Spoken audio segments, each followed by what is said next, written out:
The metal doors of the Grand Assembly Hall opened with a soft hiss. Commander Taman walked slowly into the massive chamber, his cybernetic leg making small clicking sounds on the polished floor. The leg was a reminder of his last battle with humans 30 years ago. Every step hurt, but he had to be here today. The Grand Assembly was huge. Representatives from over 200 alien species sat in curved rows that went up to the ceiling. Their skin came in every color: blue, green, purple, silver. Some had tentacles instead of arms. Others had multiple eyes or no eyes at all.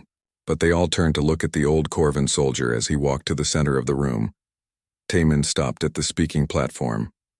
Above him, holographic images showed his military record. 40 years of service, 12 major battles won, 3 planets conquered for the Galactic Empire. He was a hero to his people and respected by most other species in the Empire. But today he was here to warn them about something terrible. High Counselor Velthar spoke first. The tall alien had smooth gray skin and large black eyes. His voice was calm and powerful. Commander Taman of the Corvan Confederation, you have requested this emergency session. The Council will hear your words. Taman took a deep breath. His throat felt dry.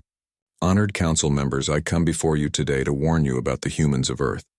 3 decades ago, I fought against them in the Terran border conflicts. What I saw there changed everything I thought I knew about warfare. Some representatives laughed quietly.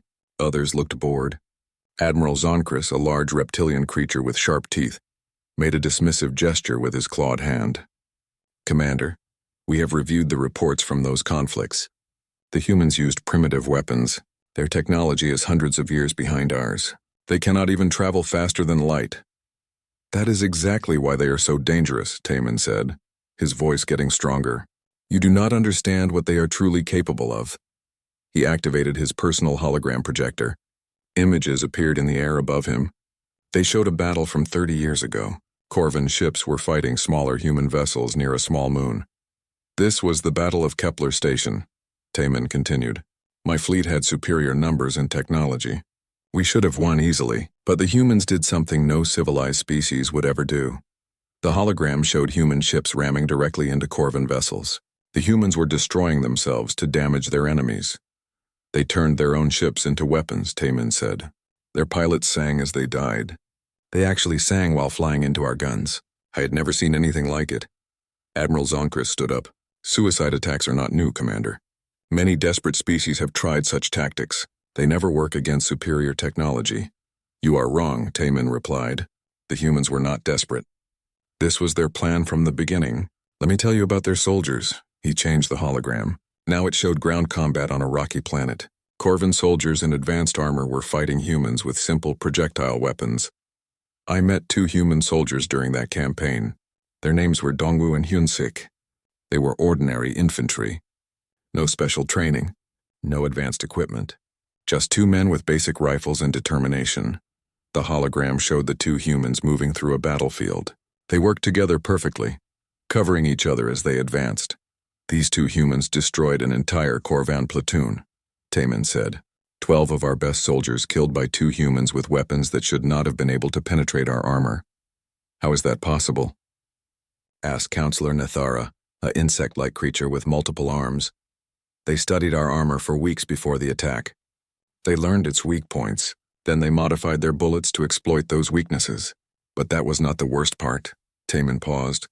The memory still gave him nightmares. When we captured Dongwu, we tried to question him. We used standard interrogation techniques that work on every known species. Pain, fear, threats to his family. Nothing worked. He just looked at us and smiled. Then he told us something that still haunts me. The chamber was completely quiet now. Every representative was listening carefully. He said that humans do not fight to win battles. They fight to destroy their enemies completely. He said they would never stop, never surrender, never accept defeat. Even if it took 1,000 years, they would find a way to make us pay for every human life we took. High Counselor Velthar leaned forward. Commander, these sound like the words of a fanatic. Every species has extremists. No, Taman said firmly. That is what you do not understand. This was not extremism. This was normal human behavior. Every human soldier we captured said the same thing. Every human pilot who rammed our ships left the same message. They all believed that total victory or total destruction were the only acceptable outcomes. He changed the hologram again. This time it showed intercepted human communications from recent years. Since first contact, we have been monitoring Earth's transmissions. The humans know we exist. They know about the Galactic Empire, and they have been preparing. The new images showed human military bases, factories, and space stations. But something was wrong with them. They looked different from normal military installations. Look carefully at these facilities, Taman said. Everything they build serves two purposes. Their factories make consumer goods, but they can switch to weapons production in days. Their space stations mine asteroids, but they are also armed fortresses. Their civilian ships carry cargo, but they are designed to be converted into warships. Admiral Zonkrist laughed. You are afraid of a species that has not even left their home system. Commander, I think your old wounds have affected your judgment. Then explain this, Taman said. The hologram now showed recent images of Earth's solar system. In the past 10 years, human activity has increased by 300%. They are building something. Many things. And they are all designed for war. The images showed massive construction projects in space. Humans were building stations throughout their solar system, not just near Earth. They are turning their entire system into a fortress, Taman warned. Every planet, every moon, every asteroid. They are preparing for us to come to them. Counselor Velthar stood up. Commander Taman, we appreciate your service to the Empire. But Earth is a primitive world with 4 billion inhabitants. The Empire controls 12,000 systems with over 3 trillion citizens. Even if the humans are preparing for war, they cannot possibly threaten us. That is exactly what I thought 30 years ago. Taman replied. My fleet outnumbered the humans 10 to 1. We had better weapons, better armor, better ships. We should have conquered them easily. But you won that battle, Admiral Zonkrist pointed out. The reports clearly show that the Corvin Confederation achieved its objectives. Taman was quiet for a long moment. Then he looked directly at the Admiral. We accomplished our mission, yes. But we did not win. The humans made us pay such a terrible price for our victory that we never went back. We have avoided human space ever since. That is not victory. That is survival. He turned off his hologram and looked around the chamber. I am begging you, do not underestimate these creatures. They do not think like us. They do not fight like us. If you attack Earth, you will start a war that will not end until one of our civilizations is completely destroyed, and I am no longer certain which one that will be. The council members talked quietly among themselves for several minutes. Finally, High Counselor Velthar spoke.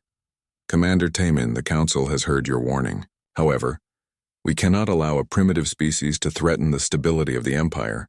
The decision has already been made. The 47th Pacification Fleet will depart for the Sol system within the month. Taman felt his heart sink. He had failed. In a few weeks, hundreds of ships would travel to Earth.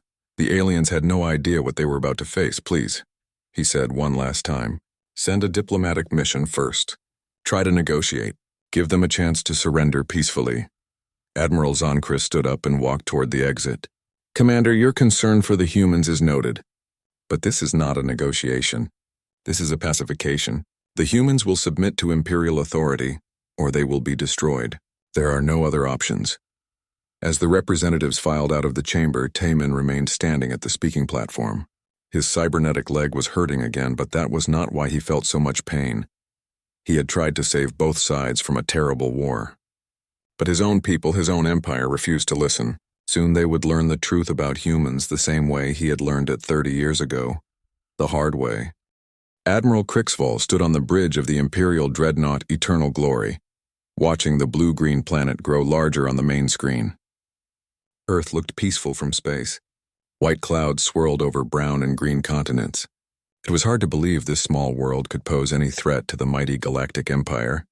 Admiral, reported his communications officer, we are receiving multiple signals from the planet. They know we are here. Of course they do, Crixval replied calmly. Begin standard pacification protocol. Send the surrender demand on all frequencies. The 47th Pacification Fleet spread out around Earth's orbit. 800 ships of various sizes, from small fighters to massive battleships. It was more than enough firepower to destroy every city on the planet. The Admiral expected the humans to surrender within minutes of seeing such overwhelming force. On Earth's surface, Colonel Jae-ho Kim watched the alien ships appear on his tactical displays. He was standing in the underground command center deep beneath Seoul, surrounded by screens showing data from around the world. The room was filled with officers from every nation on Earth, all working together under the Terran Defense Initiative. "Sir," reported Captain Min Kyung at the communication station, "we are receiving a transmission from the alien fleet." "Put it on the main screen," Jeho ordered. The image of Admiral Crixvoll appeared. The alien had blue-gray skin and 4 arms. His voice was translated by Earth's computers as he delivered the Empire's standard message. "People of Earth, I am Admiral Crixvoll of the Galactic Empire. Your world has been selected for integration into our great civilization. You will surrender immediately and prepare for Imperial administration. Any resistance will be met with the complete destruction of your species. You have 1 hour to respond." The transmission ended. The command center was quiet for a moment. Then General So Young Park stepped forward. She was the highest-ranking officer in the Terran Defense Initiative, chosen by every nation on Earth to lead their military response. "Colonel Kim," she said calmly, "please send our reply." Jeho nodded and activated the transmission system. General So Young's image was broadcast to every alien ship in orbit and to every human settlement on Earth and beyond. "I am General So Young Park, Supreme Commander of Earth's military forces," she began. Her voice was steady and clear. "We have received your ultimatum. Here is our response." She paused and looked directly into the camera. "We reject your offer. We reject your authority. We reject your empire. Withdraw from our system immediately, or we will demonstrate why every species that has encountered us in combat has either fled or died." On the bridge of the Eternal Glory, Admiral Crixvoll laughed. Several of his officers joined him. The idea that these primitive humans would threaten the Imperial fleet was ridiculous. "Typical pre-conquest bravado," he said to his second-in-command. "Begin orbital bombardment. Target their major population centers. They will surrender as soon as they see their cities burning." The Imperial fleet opened fire. Energy beams and plasma cannons struck targets all over Earth. New York, London, Tokyo, Moscow. Every major city was hit with enough firepower to level entire mountain ranges. But something was wrong. "Admiral," his tactical officer reported, confusion in his voice. "The targets are not responding as expected." On the main screen, they could see the bombardment hitting Earth's cities. But instead of destroying buildings and killing millions of people, the alien weapons were hitting empty structures. The cities were fake. In the underground command center, Strategic Commander Young-Soo smiled as he watched the alien bombardment waste itself on decoy targets. For 30 years, Earth had been preparing for this moment. They had built false cities on the surface while moving their real population centers deep underground. "Phase 1 complete," he reported to General So Young. "The aliens have revealed their positions and expended significant ammunition on fake targets. All real population centers are secure." "Excellent," So Young replied. "Begin Phase 2. Across Earth's solar system, hidden bases came to life. What the aliens thought were simple mining stations and cargo depots suddenly revealed their true purpose. Captain Wu Jin led the first wave from Luna Base, piloting a ship that looked like an ordinary cargo hauler. But the Soul Merchant was no cargo ship. It had been modified with massive engines and a reinforced hull. Most importantly, it was carrying a nuclear warhead and flying directly at the alien fleet.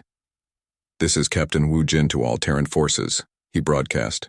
"Time to show these invaders what humans do to bullies." "For Earth!" His ship accelerated to incredible speed and slammed into an Imperial cruiser. The nuclear explosion destroyed both vessels and damaged 3 more alien ships nearby. Admiral Crixvoll stared at his tactical display in shock. The explosion had come from what his sensors identified as a simple merchant vessel. How had a cargo ship destroyed one of his cruisers? "Sir," his weapons officer called out. "Multiple contacts approaching from all directions. They appear to be civilian vessels, but they are moving at attack speed." More modified human ships rammed into the Imperial fleet. Each impact was followed by a nuclear explosion. Lieutenant Yoonji coordinated the second wave from Ceres Station, sending waves of unmanned missiles that overwhelmed the aliens' defensive systems through sheer numbers. "Admiral," his tactical officer reported, "we have lost 18 ships in the past 10 minutes.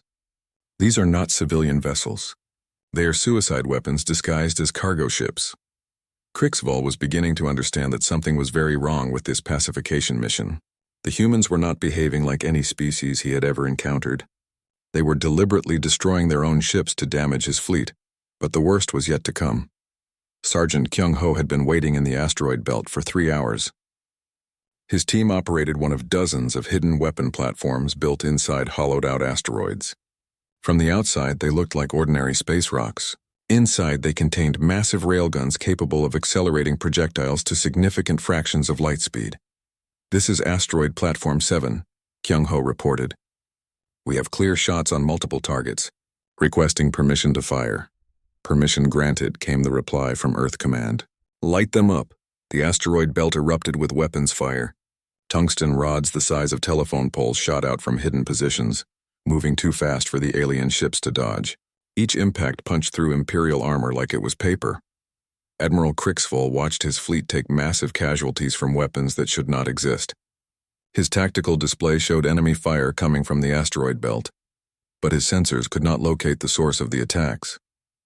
"How are they hiding weapons platforms in the asteroids?" he demanded. "Sir," his science officer replied, "it appears they have been modifying asteroids for decades. Our intelligence reports were completely wrong about human capabilities." The admiral was starting to realize the truth. Earth was not a primitive world with simple defenses. It was a fortress system where every celestial body had been turned into a weapon, but the humans were not finished. Jupiter's largest moons suddenly lit up with massive energy signatures.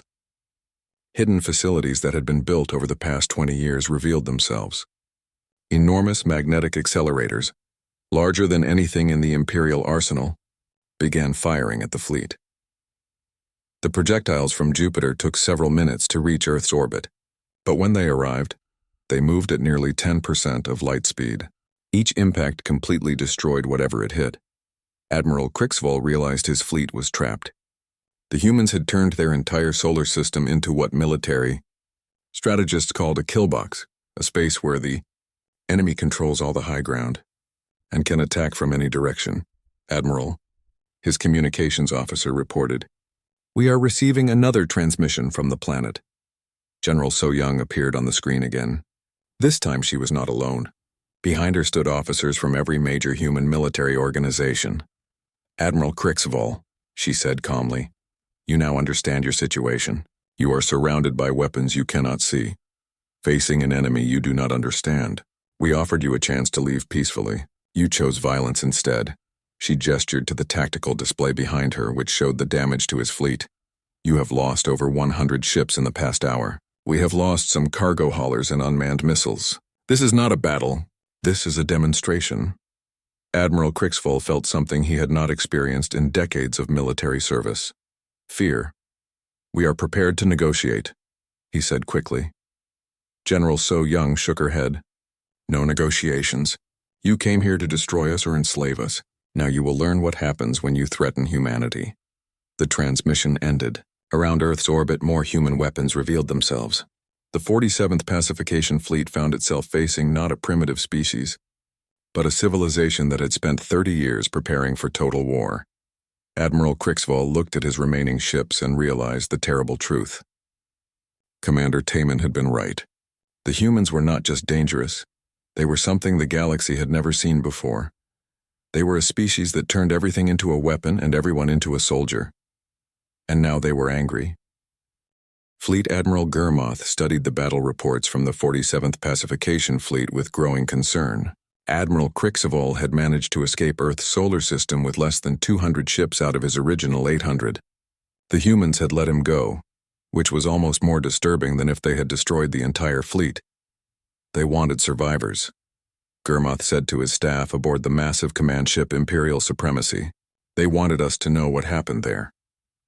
The Third Armada was the Empire's largest military force. Over 10,000 ships of all classes, from fast scouts to planet-killing dreadnoughts. Gurmoth had conquered 47 star systems in his career. No enemy had ever survived contact with his full armada. But the reports from Earth troubled him. The humans had not fought like any known species.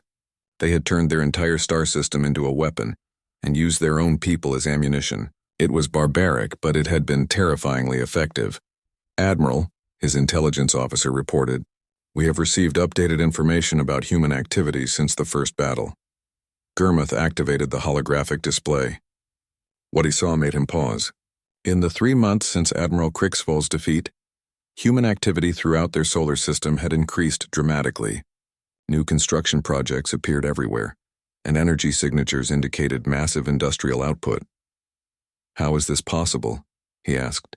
"They should be rebuilding from our bombardment, not expanding their military." "Sir," the intelligence officer continued, "it appears the bombardment caused no significant damage. All major population centers were underground. The humans lost no industrial capacity and very few lives." Germoth felt the first stirring of doubt. He had expected to find a wounded enemy desperate for peace. Instead, the humans seemed to be preparing for an even larger conflict. "Deploy the fleet," he ordered. "We will show them what real Imperial power looks like." The Third Armada emerged from hyperspace in perfect formation. 10,000 ships arranged in attack groups that stretched across space like a metal constellation. It was a sight that had forced dozens of species to surrender without firing a shot. On Earth, Commander Seung-Wan watched the alien fleet arrive on his tactical displays. He stood in the bridge of the TDF Incheon, flagship of what the humans now called the Terran Expeditionary Force. The ship looked nothing like traditional human vessels. It was angular and brutal, designed for one purpose: killing alien ships as efficiently as possible. "Sir," reported his tactical officer, "the alien fleet is 3 times larger than our intelligence estimates suggested." "Good," Seung-Wan replied calmly. "More targets." He activated the fleet communication system. Around him, the bridges of 47 human warships came online. These ships had been built in the past 3 months using technology reverse-engineered from captured alien vessels. They were crude compared to Imperial ships, but they had been designed by humans who understood war in ways the aliens could not imagine. "All ships, this is Commander Seung-Wan," he announced. "Today we show the galaxy what happens when you threaten Earth. Remember our doctrine. Every alien ship that returns home alive is a failure on our part." Admiral Germoth was puzzled by the human response. Instead of hiding behind their defensive installations, human warships were moving out to meet his fleet in open space.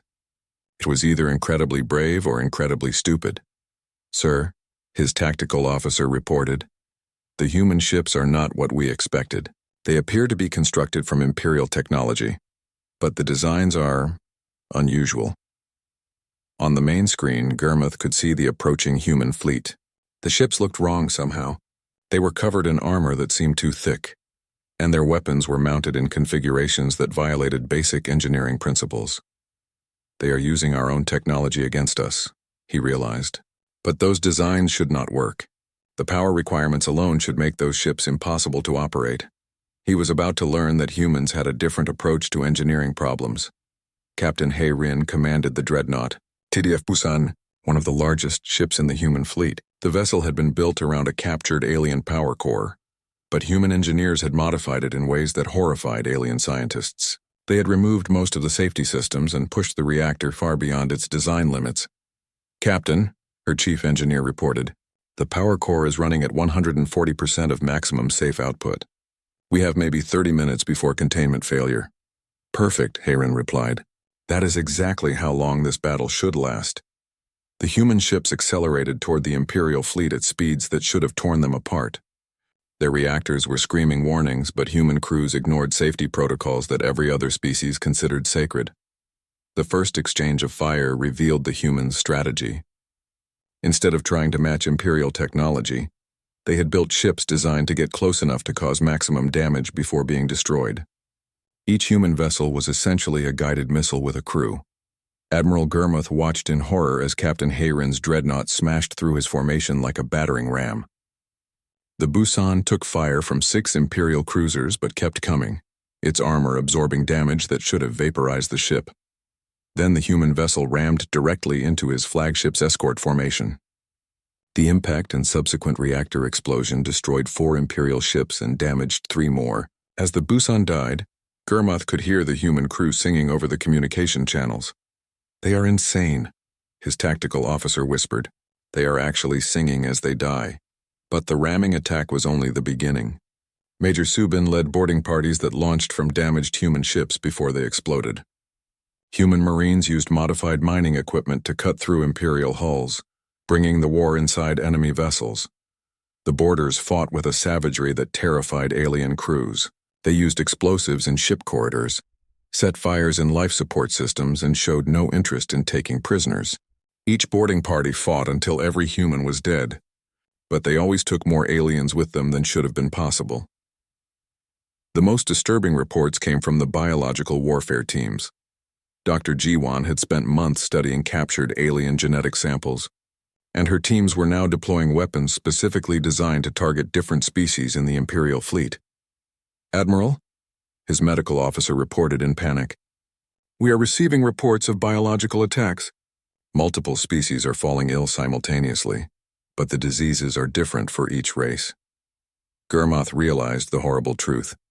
The humans had weaponized diseases tailored to attack specific alien biologies. They were using the Empire's own diversity against itself. "How is this possible?" he demanded. "Creating species-specific biological weapons should take years of research."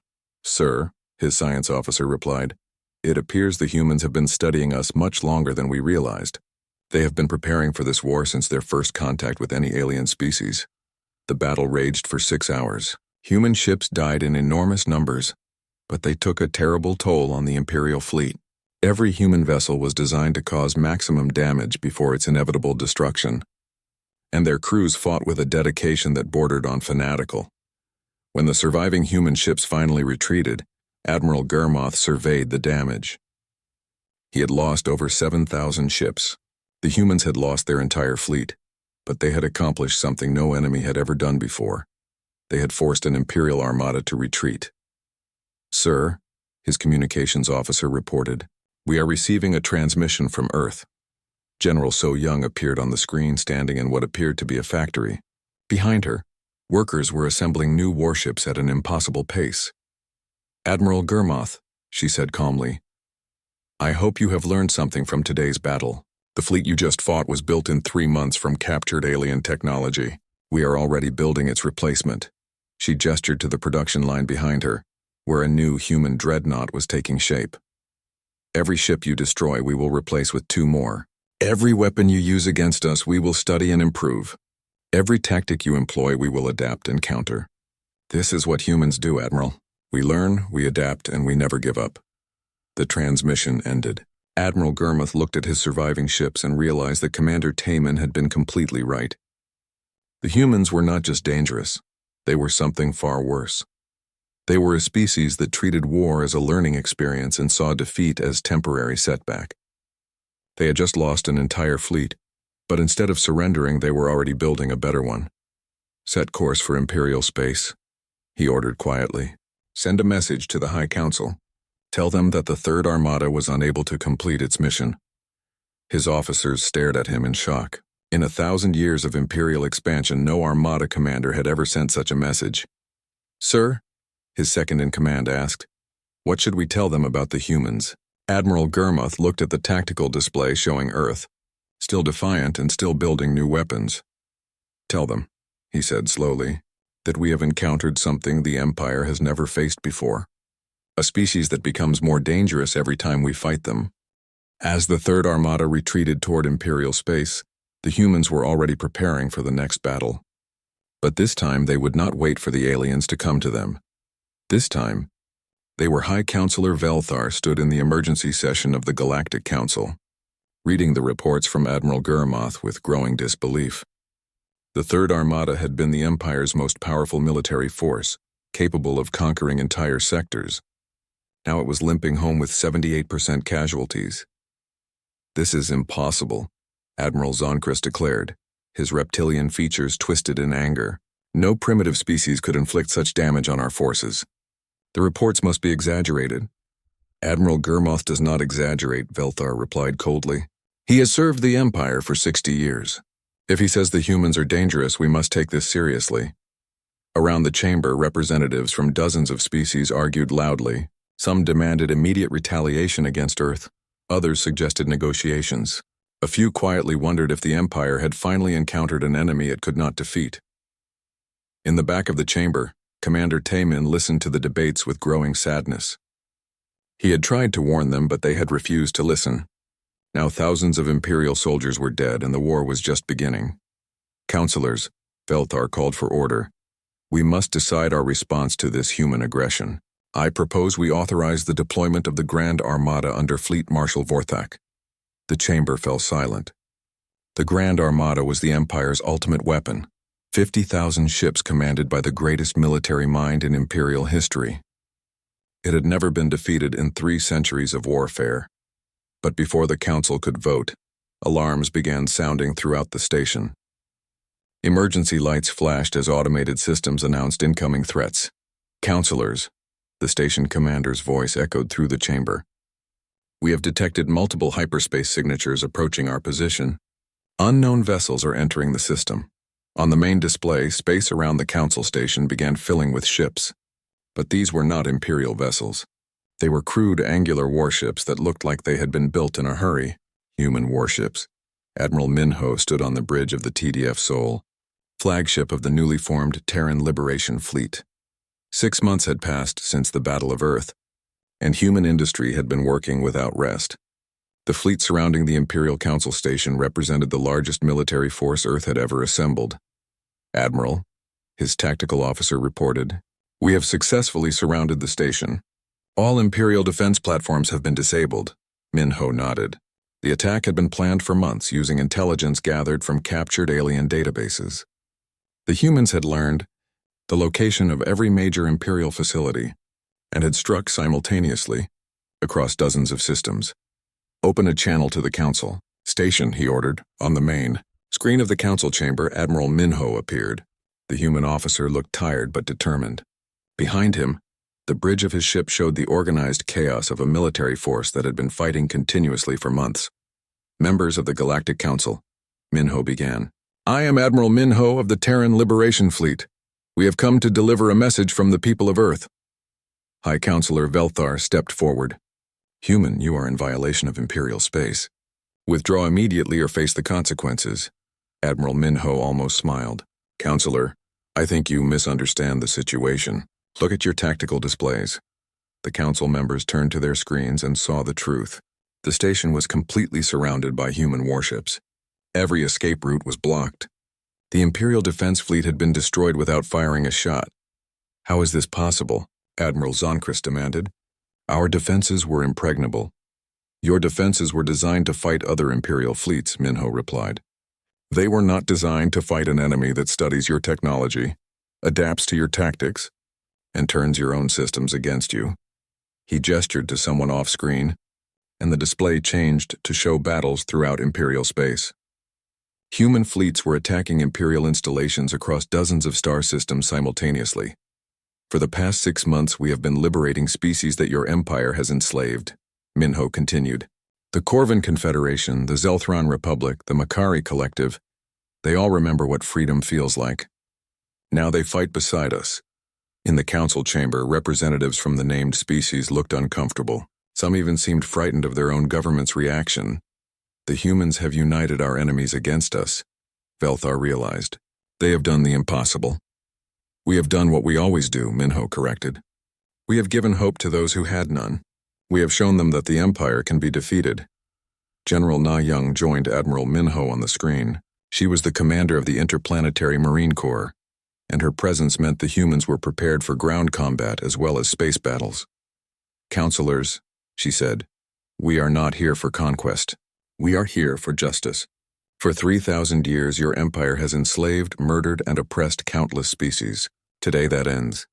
You cannot seriously believe you can defeat the entire galactic empire," Counselor Nithera protested. "We control 12,000 star systems. You are one small planet." General Na Young's expression hardened. "One small planet that has already destroyed 2 of your fleets and liberated 47 star systems. One small planet that has turned your greatest strength, your diversity, into your greatest weakness." She activated a new display showing the current state of the Empire. Red zones marked areas under human control or influence. The map showed that nearly a quarter of Imperial space was in rebellion. "Your subject species have been waiting for someone to show them that resistance is possible," Na Young continued. "We have given them weapons, training, and most importantly, hope. They are fighting for their freedom and they will not stop until they have it." High Counselor Velthar felt the foundations of his world crumbling. The Empire had seemed eternal, unchangeable. But in less than a year, these humans had shattered everything he believed. "What do you want?" he asked quietly. Admiral Minho exchanged glances with General Nayung. This was the moment they had been preparing for. "The Empire will dissolve its client species system immediately," Minho announced. "All member worlds will be granted full independence. All military forces will be withdrawn to core Imperial territory. War reparations will be paid to every species that has suffered under Imperial rule." The council chamber erupted in protests. Imperial representatives shouted that such terms were impossible, that the Empire would never accept such humiliation. "And if we refuse?" Admiral Zonkris snarled. General Nayung activated another display. This one showed a massive construction project in Earth's solar system. A weapon of unprecedented size was taking shape, clearly designed for destroying entire planets. "Then we will dismantle your civilization one system at a time," she said simply. "We have studied your history, your culture, your psychology. We know exactly how to destroy everything you have built." "You are bluffing," Velthar said, but his voice lacked conviction. "We are humans," Admiral Minho replied. "We do not bluff about war. We fought our own species for thousands of years before we learned to work together. We know every possible way to destroy a civilization because we nearly destroyed our own many times." He leaned forward, and his expression became deadly serious. "We have turned entire asteroids into kinetic weapons. We have built biological weapons that target specific genetic markers. We have developed viruses that attack computer systems and nanobots that consume metal alloys. If you force us to continue this war, we will use all of these weapons and more." The council chamber was silent now. The representatives understood that the humans were not making threats. They were explaining consequences. "You have 24 hours to decide," General Nayung announced. "Accept our terms and begin the process of granting freedom to your subject species, or we will demonstrate exactly what human warfare looks like when we are not holding back." The transmission ended. Around the council station, human warships maintained their positions, waiting for an answer. Inside the chamber, the representatives of the Galactic Empire faced a choice they had never imagined they would have to make. For the first time in their history, they were not the ones dictating terms to a defeated enemy. Commander Taimin stood up slowly from his seat in the back of the chamber. Every eye turned to the old Corvan soldier as he walked to the speaking platform. "Counselors," he said, his voice carrying clearly through the silent chamber. "6 months ago I warned you about the humans. You chose not to listen. Now you have seen what they are capable of." He looked around at the frightened faces of beings who had once believed themselves masters of the galaxy. "I have one more warning for you," he continued. "These terms they offer, accept them. Accept them now, while they are still willing to let you survive as a species. Because if this war continues, it will not end with your defeat." He paused and met High Counselor Velthar's eyes. "It will end with your extinction. The humans have shown remarkable restraint so far. They could have destroyed this station and everyone on it. They could have killed every Imperial citizen in the systems they have liberated. But they have chosen to offer you mercy." 1 year later, Commander Taimin stood once again in the Grand Assembly Hall, but everything had changed. The massive chamber that had once housed representatives from over 200 species now held delegates from nearly 400 independent worlds. The Galactic Empire was gone, replaced by something the galaxy had never seen before, a voluntary confederation of free species. At the podium where Taimin had once pleaded for caution stood Admiral Minho of the Terran Space Force. The human officer wore the simple gray uniform of Earth's military, but the medals on his chest told the story of humanity's unlikely rise to galactic prominence.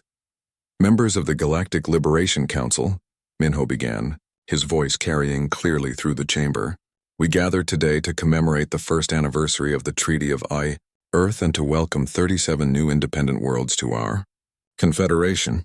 Taimin watched from his seat as the old Imperial representative section had been converted into seats for formerly enslaved species. Beings who had spent centuries under Imperial rule now participated as equals in galactic governance. It was a sight he had never expected to see in his lifetime. The past year had transformed the galaxy beyond recognition. The dissolution of the Empire had not been the chaotic collapse many had predicted. Instead, humanity had overseen an orderly transition that surprised everyone, including themselves. General Nayung approached the podium to deliver her report. As commander of the Interplanetary Marine Corps, she had overseen the liberation of over 300 star systems. Her forces had become peacekeepers rather than conquerors, helping former imperial worlds establish their own governments. The transition continues ahead of schedule, she reported. Former imperial forces have been integrated into local defense fleets or have joined the Liberation Navy. War crimes tribunals have processed over 10,000 cases, with sentences ranging from community service to exile. What amazed the galactic community was how efficiently the humans had managed the Empire's collapse. They had anticipated every problem, prepared solutions for every crisis, and somehow turned the galaxy's largest war into its most successful peace process. Ambassador Taemin, his new title still felt strange, rose from his seat when called upon to address the assembly. The former Imperial commander now served as Earth's chief diplomatic representative, chosen specifically because he understood both sides of the conflict. Honored delegates, he began. Many of you have asked me how the humans accomplished what seemed impossible. How did one small planet defeat an empire that had dominated the galaxy for millennia? He activated a holographic display showing the current state of galactic civilization. Instead of the rigid hierarchy of the old empire, it showed a complex network of voluntary alliances and mutual defense agreements. The answer is simple, Taemin continued. The humans did not defeat the empire through superior technology or overwhelming force. They defeated it by offering something the empire never could: hope. The display changed to show footage from the liberation campaigns. Human soldiers were not conquering planets but helping local populations overthrow their imperial governors. Human engineers were not extracting resources but building infrastructure for newly independent worlds. I fought against humans 30 years ago, Taemin said. I saw their brutality in combat, their willingness to die rather than surrender. But I also saw something else, their absolute refusal to accept injustice. He gestured toward the human delegation, where Admiral Minho and General Nayung sat among representatives from dozens of other species. The humans could have established their own empire. They possessed the military might to rule the galaxy by force. Instead, they chose to liberate it. They chose to give every species the freedom to determine its own destiny. Dr. G1, now head of the Galactic Health Organization, stood to address a concern that had worried many species. During the war, she had developed biological weapons specifically designed to target different alien races. Many had feared what humans might do with such knowledge. Distinguished colleagues, she began, I know many of you have concerns about human biological research during the conflict. I want to address those fears directly. She activated a new display showing medical facilities throughout human space. Instead of weapons labs, they had been converted into research centers dedicated to curing diseases that had plagued various species for centuries. The same knowledge we used to create weapons of war, we now use to create medicines of peace, she announced. In the past year, human medical teams have eliminated 12 different plagues that the Empire had deemed acceptable losses among subject populations. The announcement caused a stir throughout the chamber. The old Empire had maintained that some diseases were too expensive to cure, leaving entire species to suffer from preventable illnesses. The humans had solved these problems in months. Captain Wu Jin, now commanding officer of the Joint Human-Alien Task Force that maintained peace in former Imperial territory, provided the security report. His ships patrolled the space lanes that had once been controlled by Imperial warships, ensuring that former subject species could trade freely without fear. Piracy is down 87% from Imperial-era levels, he reported. Voluntary compliance with trade regulations is at 94%. Most importantly, not a single world has requested a return to Imperial governance. The statistics were remarkable, but they told only part of the story. The real transformation had been cultural. Species that had been enemies for centuries were now working together.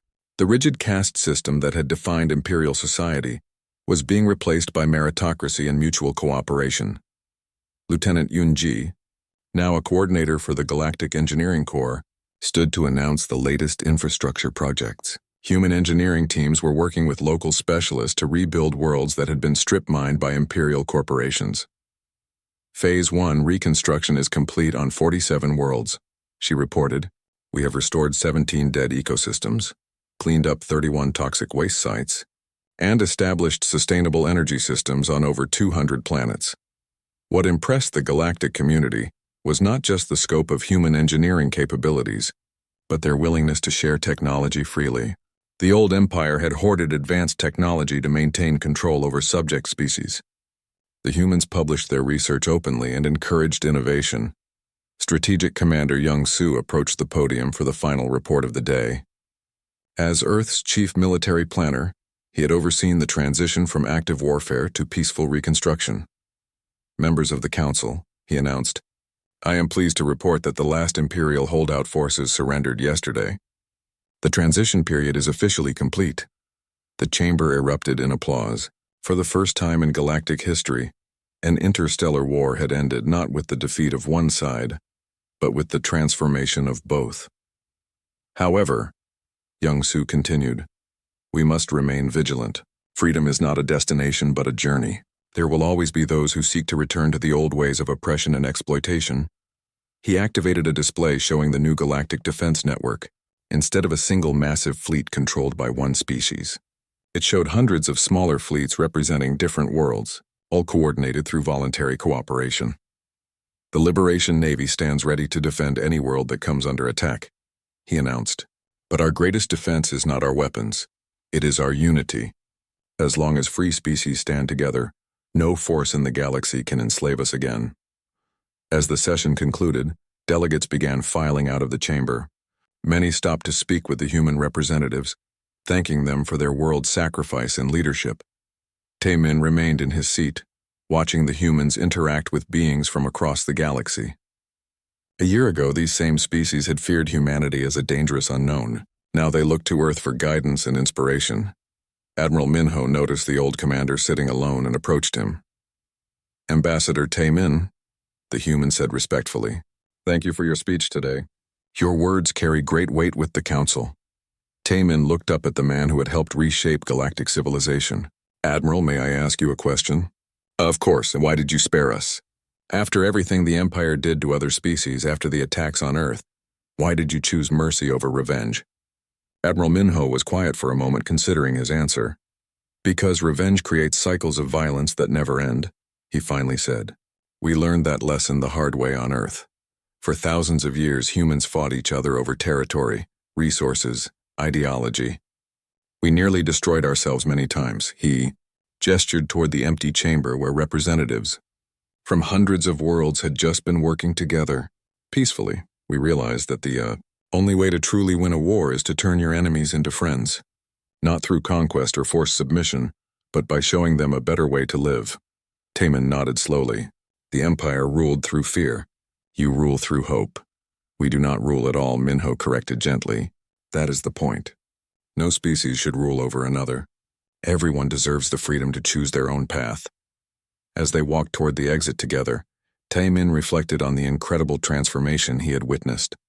A year ago, he had warned the Empire about humanity's military capabilities.